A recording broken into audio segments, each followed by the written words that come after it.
Olá, meu terceiro ano, tudo bem com vocês? Voltamos aqui com filosofia. Hoje a gente vai falar sobre um tema que é o nascimento das ciências humanas, né? Justamente a nossa área de atuação, falar das nossas disciplinas, né? Como a gente pode perceber aqui, sociologia, história, geografia e filosofia, e destacar que além dessas existem outras ciências que se dedicam a estudar o comportamento humano, o modo de vivência do ser humano. A gente vai vendo aqui por etapa, tá bom? Dificuldades metodológicas das ciências humanas, né? A gente sabe, como qualquer outra ciência, as ciências humanas são criadas para se estudar, para ter um objeto de estudo, para ter um foco de estudo, certo, pessoal?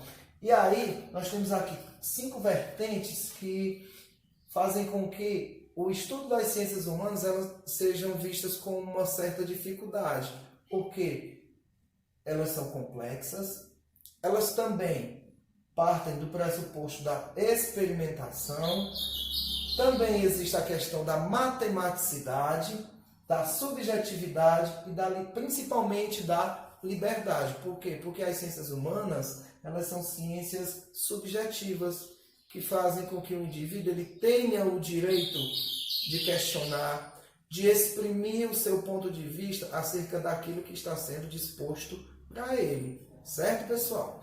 Aqui a gente traz algumas tendências e disciplinas quando a gente trata da diversidade de métodos. Como é que esses métodos das ciências humanas eles são aplicáveis no nosso dia a dia? Nós temos a tendência naturalista. Naturalista vem de natural. É quando a gente encara as coisas como sendo naturais. Por exemplo, por que sempre vão existir pessoas ricas e pobres? Eu não sei explicar esse fenômeno. Eu simplesmente vejo e tenho a percepção de que isso é visto como uma forma natural. Por quê? Porque sempre existiu.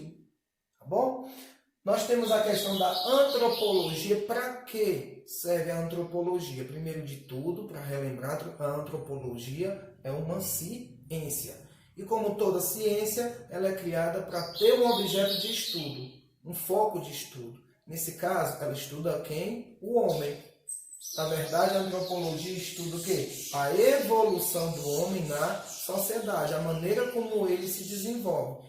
Automaticamente vem na nossa mente aquela imagem, né, do homem primata se desenvolvendo no decorrer dos tempos até chegar no homem de hoje, que, segundo a própria filosofia também trata, o homem hoje se tornou sedentário. Por quê? Porque ele se tornou refém. Ele é automaticamente refém de quem?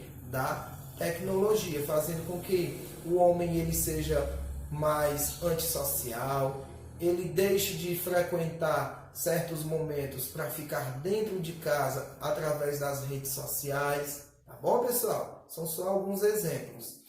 Nós temos a questão da sociologia. A sociologia ela estuda o que em si? Estuda a sociedade. Como é que ela muda? Um exemplo, diante do cenário atual, quando essa pandemia, digamos, acabar, como seria a visão da sociologia com relação a essa mudança? Porque mudanças vão existir. A gente não vai mais viver da mesma maneira que a gente vivia há 3 meses atrás. Ok, pessoal?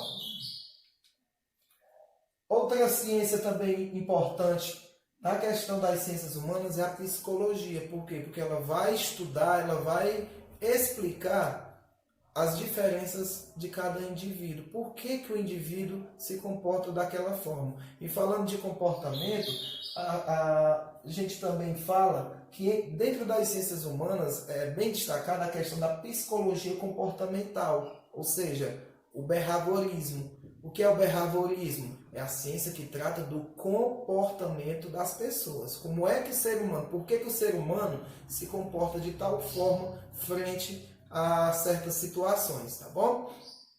E nós temos as ciências cognitivas, que vão tratar da coletividade, de como o indivíduo se comporta de forma coletiva, de como o indivíduo se comporta de forma individual. Então, essas são as principais classificadas dentro das ciências humanas. Certo, pessoal? Então, a gente se vê no próximo encontro, se Deus quiser, de forma pessoal, tá bom? Forte abraço para todos.